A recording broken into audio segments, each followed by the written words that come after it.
The rich young master just fired an employee who slept during work. Then, the next moment, he was told that the company's stock had completely plummeted. All the employees were helpless in the face of this situation. And it was only at this moment that he realized the employee he had just fired was actually the stock trading genius his father had mentioned. Only he could save the company. And the man, being a stock trading genius, was staying at this small company because he wanted to repay a debt of gratitude. Because 5 years ago, the man was accused of stock market fraud because of his girlfriend's betrayal. He was accused of cheating in the stock market. Because the man had no evidence to refute it, he was eventually sent to prison. And after his parents learned about this, they suddenly fell ill and were hospitalized. It was the company president who saved him and paid for his parents' expensive medical bills. This is how the man joined the company. Even when the president was ill and hospitalized and not at the company, the man was able to make money by trading stocks so that the president could make billions of dollars while lying in bed. The president was greatly impressed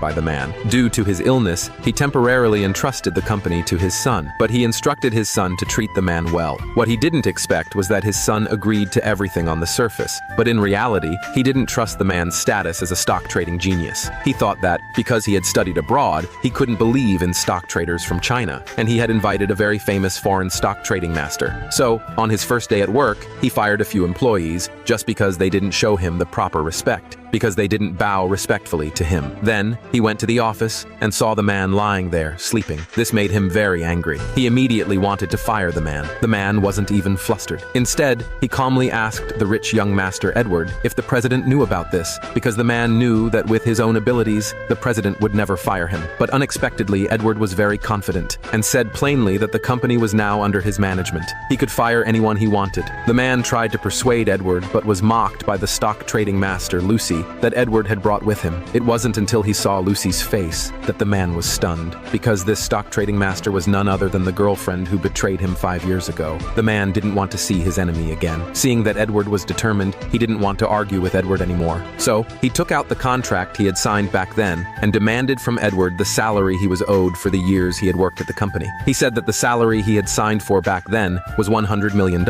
and he had been at the company for 5 years. So, Edward owed him a total of $500 million.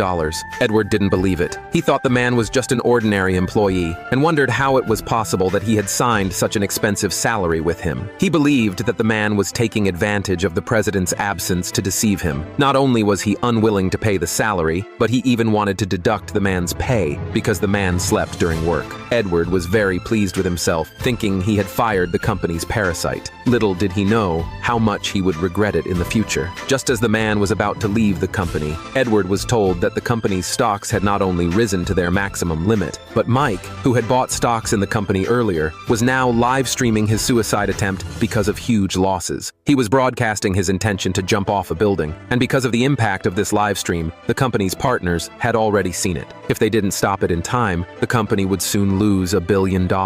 It was only then that Edward started to panic. He quickly asked Lucy, wanting to seek help. Lucy just glanced at him and confidently said, "If Mike buys all the stocks I recommend, within a week, he will earn back the money he lost." However, the man noticed the flaws in the stocks Lucy recommended. He criticized Lucy, saying she didn't understand stock trading at all, because the stocks Lucy recommended may have a trend to rise, but it would take a week, and it was nighttime abroad. Mike would never be able to buy them. He reminded Edward that if he apologized to him, he would give him the right plan to save the company. Edward hesitated. Lucy, not willing to be bested by the man, was reluctant to let him outshine her. So, she told Edward that she could also come up with a correct plan. Edward didn't hesitate at all and immediately chose Lucy. It wasn't until then that Edward finally breathed a sigh of relief. He was very confident in Lucy's abilities. He believed that this time she could definitely save the company. But at that moment, Mike became increasingly agitated and was about to jump off the building. Seeing that things were getting out of control, the man ordered his assistant to calm Mike down. He immediately opened his computer to look for the stocks that could save Mike. At the same time, Lucy in the office and the man outside synchronized their thoughts, analyzing which stocks were worth buying. At that moment, the man thought of a way to save the situation. Seeing how anxious Edward was, he told him that if he paid him his salary, he would tell him which stocks could save the company. Just as Edward hesitated, Lucy finally came out. She told Edward to buy the cotton stock.